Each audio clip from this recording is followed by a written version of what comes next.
Mark out Mania. Mark out Mania. Reviews and yelling. Mark out Mania.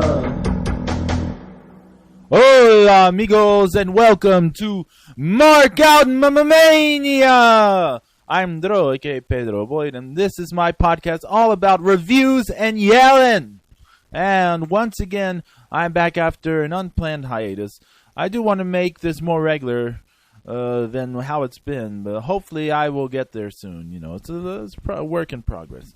This episode, I am going to take a look at CMLL's lightning matches from February of this year, the 2013. But before we get to all of that, let me remind everyone to please subscribe to our YouTube channel.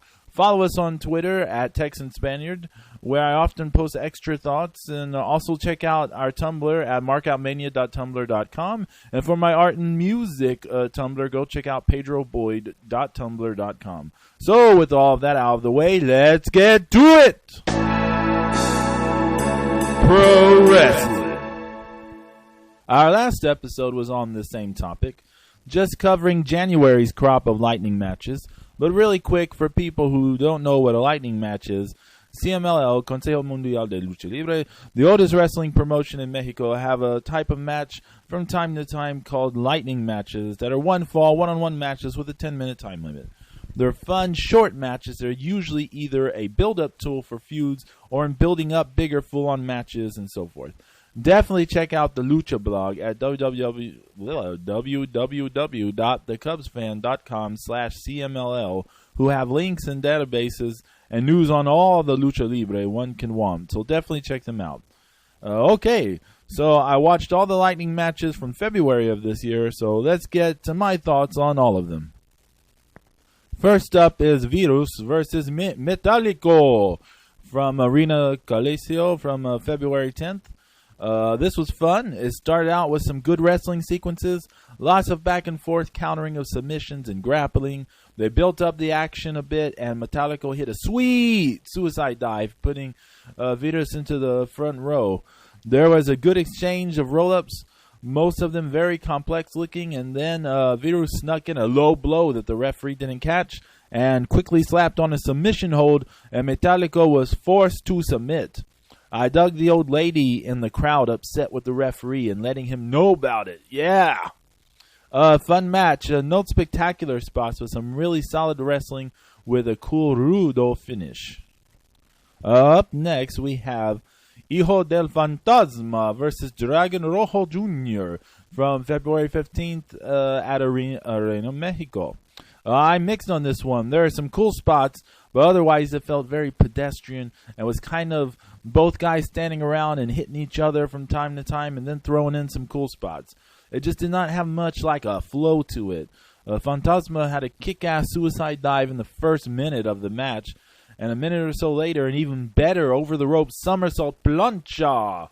Rojo Jr. had a running off the entrance ramp missile dropkick to Fantasma on the floor outside spot. That was pretty fun.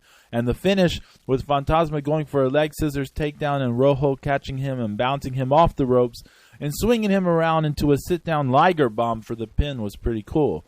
Some nice spots. Admit some nada mucho.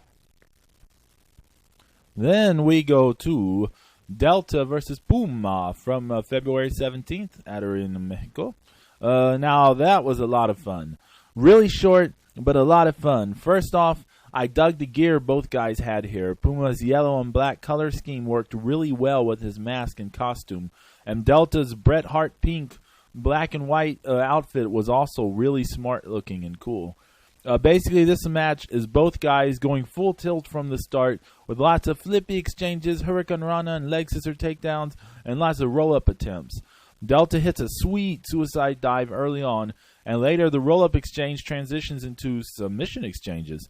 Delta is able to escape Puma's hold, but Puma in the end can't escape Delta's, and Delta picks up the win. Very short, but I enjoyed it a lot. And it's time for some minis. Astral versus Pequeno Olimpico from February 18th at Arena, Puebla. This was fun. It felt like a battle for sure. Lots of back and forth, both guys giving as good as they get, with some really spirited sequences, encounters, and exchanges. Astral got a boss over the rope somersault plancha in there, and I dug Olimpico ending a chop exchange with a karate chop upside Astral's head. Chop!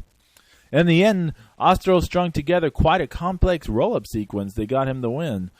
Post-match, Astral made a challenge for Pequeno Olimpico's CML Minis title. I have to say, I guess they're supposed to be the tall minis here, but both guys look to be pretty much the same size as your average light heavyweight in Mexico. One more note, this match had the referee I mentioned last time, who does the slowest counts in the world. He counts so slow, it's unbelievable, but this is still a really fun match. And now we get to La Mascara versus Averno from February 22nd at Arena, Mexico. Oh man, and this was good. Averno jumps La Mascara at the start and then rips and tears at his mask, which ties into their specific history since Mascara is the one who took Averno's mask about 2 years ago or so. A bit later, Averno hits the angel wings on Mascara but doesn't go for the pin.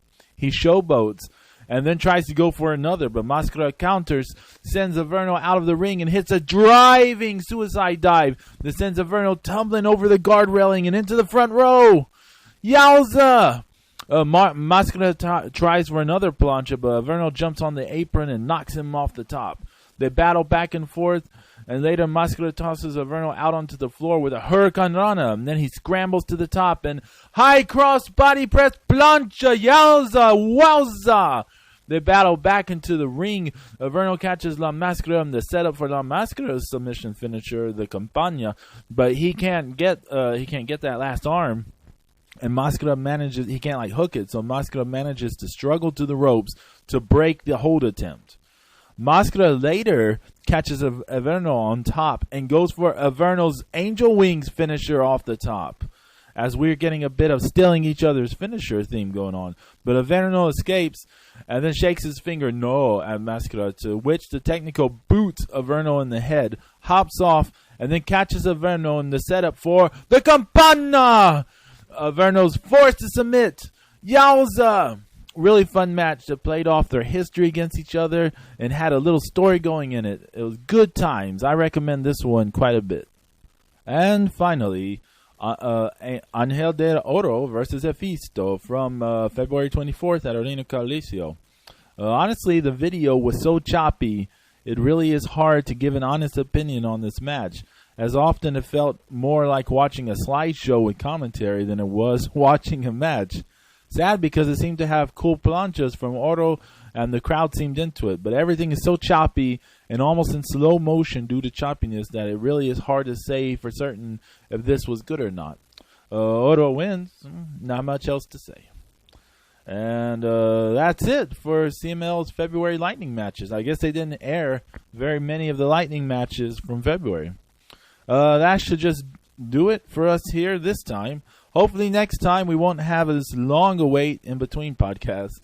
Thanks for listening and tuning in. Let me remind everyone yet again, check me out on Twitter at Texan Spaniard. On Tumblr, it's markoutmania.tumblr.com. And for the art and music stuff, it's pedroboyd.tumblr.com. And of course, subscribe to us on YouTube. Thanks for listening and adios.